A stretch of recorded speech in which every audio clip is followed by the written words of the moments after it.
Olá a todos, eu sou Gustavo Godoy. Bem-vindos e bem-vindas ao nosso podcast, produzido pelos alunos do primeiro ano do IUSC Jardim Santa Elisa, da Unesp de Botucatu. Neste episódio, iremos falar sobre a importância do estudo do território na formação dos alunos de Medicina, Enfermagem e Nutrição. Oi, pessoal! Eu sou a Bruna Teramoto e vou falar um pouco para vocês sobre o significado do termo território, que é tão utilizado aqui no IUSC. De acordo com a geografia, o território é uma porção do espaço terrestre que é identificado pela posse, sendo uma área de domínio de uma comunidade ou de um estado. Mas, na verdade, o território é muito mais do que isso. Ele exerce influência sobre os costumes, sobre as atividades e a saúde dos seus habitantes. Se a gente estender um pouco mais esse ponto de vista, nós podemos dizer que o lugar é um espaço vivo, constituído e moldado pelas pessoas que vivem, trabalham, produzem e usufruem no território. Por isso, para entender quais são os modos de vida das pessoas, seus cotidianos e suas possibilidades sociais, é necessário conhecer o lugar onde vivem e toda a sua dinâmica. Muito interessante, Bruna. Agora que já sabemos que o território vai muito além de sua denominação geográfica, mas que é um espaço de convivência com cultura e identidade própria, o Pedro Augusto vai falar um pouco sobre o nosso território, que é o Jardim Santa Elisa. Oi, gente!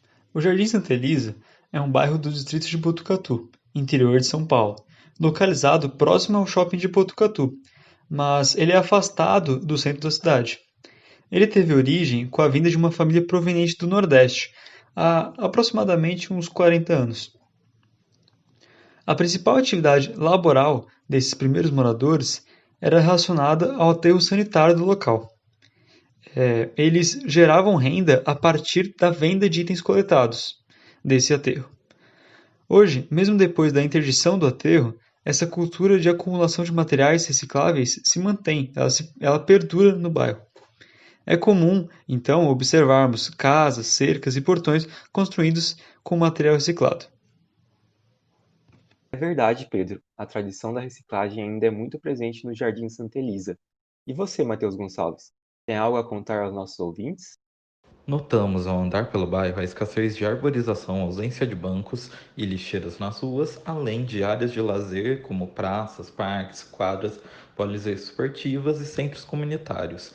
Além disso, o comércio local não contempla as necessidades básicas da população, oferecendo inclusive preços mais altos, forçando moradores a se deslocarem para outros pontos da cidade, a fim de frequentarem loterias, farmácias, bancos, etc.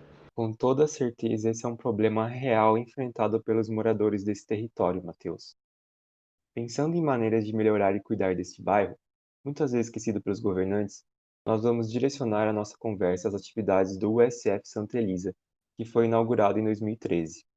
A unidade é de extrema importância para a região e conta com sala de enfermagem, sala de vacina, sala de inalação, de observação e emergência, sala de espera, horta e etc. Além disso, inclui atendimento psiquiátrico, odontológico, acompanhamento gestacional, entre outros, funcionando como um núcleo de saúde e prevenção de doenças para os moradores. E para que os nossos ouvintes entendam melhor sobre a importância do USF Santa Elisa, convidamos o estudante de Biologia da Unesp, Andrei Riba. A aluna Bruna irá entrevistá-lo. Oi, Andrei, tudo bem? Bem-vindo ao nosso podcast. Primeiro eu gostaria de saber se você acha importante o estudo do território para a medicina, para a nutrição e para a enfermagem. Oi, Bruna. Eu tô ótimo. Muito obrigado pelo convite. Eu adoro esses espaços de troca. Acho que eles são muito importantes para nossa formação, esses momentos de conversa e de problematização. Então, eu acho que o estudo do território, ele tem uma importância muito maior do que usualmente são dados a esses tipos de estudo. Eu acredito que olhares mais amplos e considerativos possibilitem para os profissionais de saúde respostas normalmente muito mais assertivas e muitas vezes menos caras, né? O que é muito importante. Por exemplo, se a equipe de enfermagem de uma unidade percebe que existe uma incidência muito grande de verminoses e parasitas, e que isso é muito recorrente, ao invés de sair dando vermífugo à torta e à direito, se mobilizaria a unidade para que fosse realizada uma campanha de conscientização, de educação, sobre limpar os alimentos, lavar as mãos, evitar colocar a mão na boca, todas essas coisas. Ou se acionaria a prefeitura para que fossem feitas as devidas melhorias no sistema de saneamento, como fornecer acesso à água tratada, saneamento digno. E isso se aplica a todas as áreas de saúde, nutricionistas, médicos, agentes comunitários, principalmente, porque eles estão lá todo dia, né?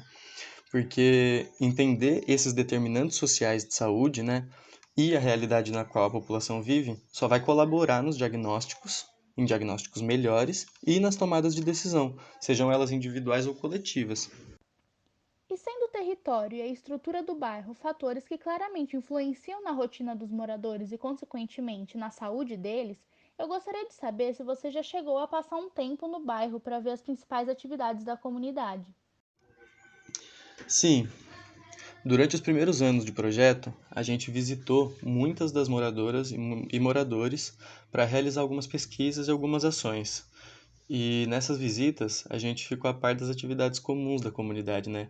A gente conheceu muitos catadores, muitos recicladores, pequenos produtores de galinha, gado, leite, cabra, produziam tudo, queijo, cada um com o seu cantinho, né? E ao longo dos anos também, a gente foi vendo o progresso do bairro, né? Como o surgimento de alguns pequenos negócios e a ampliação das instituições de assistência social, que são muito presentes no bairro e exercem um baita de um impacto transformador na comunidade, como é o caso do Nutras, né? Você acredita que algumas doenças podem acontecer por causa da má infraestrutura do bairro, como por exemplo a falta de saneamento básico? Infelizmente, sim, Bruna. Isso acontece e dá até para se entender que seja um pouco recorrente, porque o bairro ele possui algumas áreas que são esquecidas, né? Assim, não tem condição de saneamento, não tem condição de higiene básico, algumas moradias sequer têm acesso à eletricidade. Alguns são barracões, as condições são bem ruins, assim.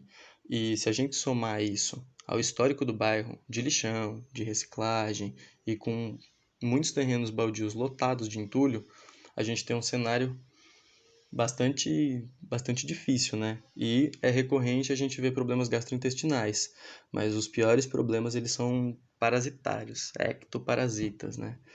Que a gente encontrou algumas casas de moradores lá infestado de pulga e carrapato. Então, assim, ao ponto de ter que jogar o sofá fora, de passar querosene na casa inteira para tirar, só tomar banho com sabonete de enxofre, a gente ir atrás de sabonete de enxofre.